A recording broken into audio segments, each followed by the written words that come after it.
আমরাও কিন্তু রেকর্ড খুঁজে বার করব 2016-তে তখন কারা কারা মন্ত্রী ছিলেন, এবং কোনো একটা জেলা তো আমি জানি কিসের বিনিময়ে চাকরি হয়েছে। আমি খুঁজে দেখব, যদি কারো জানা থাকে তথ্য প্লিজ আমাকে দেবেন, আমার কাজে লাগবে। কারণ কাউকে তো ইন্ডিভিজুয়াল দোষী করা হয়নি, কারণ আমাদের কাছে কোনো রেকর্ড নেই। যদি কারো কাছে কোনো রেকর্ড থাকে প্লিজ দয়া করে আমাদের দেবেন, এতে আমাদের সাহায্য হবে। খুঁজুক না, উনি 5 বছর ধরে খুঁজে বেড়াচ্ছেন, পুরুলিয়াতে মুর্শিদাবাদে খুঁজে বেড়ান। এই নোংরা চোর পার্থ চ্যাটার্জি,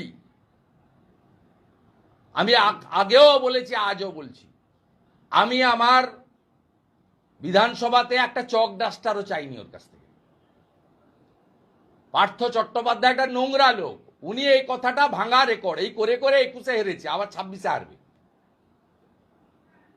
ওনার যদি পিতৃ পরিচয় সঠিক থাকেন, ওনার বাবা নাকি স্বাধীনতা সংগ্রামী, আমি বলবো প্রমাণ দিন।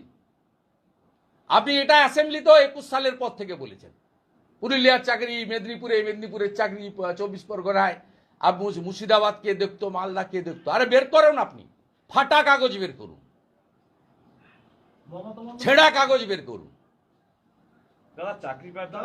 আপনি একটা ডাকাত, আপনাকে জেলে যেতে হবে, কেউ বাঁচাতে পারবে না। আর 8 তারিখে যদি সিবিআই ডিভিশন বেঞ্চের অর্ডার আপহোল্ড না রাখে, আমরা বিজেপি ক্ষমতায় আসার পরে কমিশন বসিয়ে আপনাকে জেলে পাঠাবো এই দুর্নীতির জন্য। আপনি নিশ্চিন্ত থাকুন, আপনার শেষ পরিণতিটা জেলে। এবং শুধু আপনি নয়, আপনার ভাইপো সহ, যার নাম 73 মিনিটে 73 বার সুজয় কৃষ্ণ ভদ্র বলেছে। আমি শিক্ষক শিক্ষিকারা আমি শুনেছি অনেকে ডিপ্রেসড, তারা আপসেট এবং ডিপ্রেশনে চলে যাচ্ছেন অনেকে। কোনো একটা ঘটনা যদি ঘটে তার জন্য দায়ী থাকবে কে? আমরা তো চাই না একটাও কোনো দুর্ঘটনা ঘটুক, একটাও কোনো ঘটনা ঘটুক। তাই পরিবারগুলোর পাশে এসে দাঁড়িয়েছি মানবিকতার স্বার্থে। যারা ডিপ্রাইভ টিচার্স, মানে যাদের কেস বাতিল করা হয়েছে, এক তো হচ্ছে কোর্টের কথা মতো এসএসসি যা করার করবে, 3 মাসের মধ্যে প্রসেস ঠিক করবে, আর তাদের কোনো এর জন্য টাকা ফেরত দিতে হবে না, এটা আমি ক্ল্যারিফাই করে দিলাম কোর্টের জাজমেন্ট দেখে। 2 হচ্ছে আমাদের লয়াররাও একটা রিভিউ করবে, সেটা তাদের মতো করবে, সেটা আমি এখানে ডিসক্লোজ করতে চাই না, কারণ ম্যাটার যখন কোনো সাবজুডিস হয় তখন সেটাকে ডিসক্লোজ করা যায় না। দ্বিতীয়ত, আমি সবাইকে আমার ভাই বোনেদের বলবো যারা ডিপ্রাইভড হয়েছে, তারা একটা ডিপ্রাইভড টিচার্স অ্যাসোসিয়েশন তৈরি করেছেন জাস্টিস পাওয়ার জন্য। তারা এডুকেশন মিনিস্টারকে একটা রিকোয়েস্ট করেছেন যে তারা সবাই এক জায়গায় একত্রিত হতে চান, এবং শিক্ষামন্ত্রী সহ আমি যদি তাদের সভায় উপস্থিত থাকি, এবং চিফ সেক্রেটারি, লয়ার থেকে শুরু করে সমাজের গুণীজন জ্ঞানীজন, কিছু ইভেন কিছু আইনজীবীও, তাহলে তারা খুশি হবে। আমি তাদের কথায় সাড়া দিয়ে 7 তারিখে তারা ইনডোর স্টেডিয়াম বুক করেছেন। আমি 7 তারিখ 12টা 15 নাগাদ তাদের কাছে যাব। উনি দেখবেন,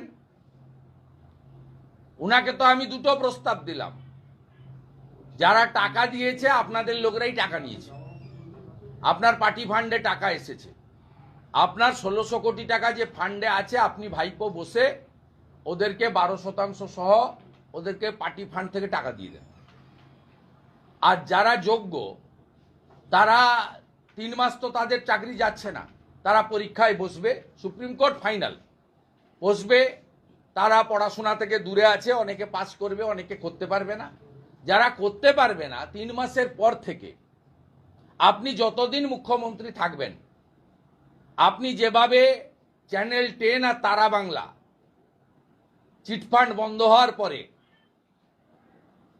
পেমেন্ট দিয়েছিলেন চিফ মিনিস্টার রিলিফ ফান্ড থেকে, এদেরও দিন 26-এ বিজেপি আসবে, আমরা যোগ্যদের তালিকা বের করে সেই তালিকা নিয়ে সুপ্রিম কোর্টে যাব, রিভিশন পিটিশন করব।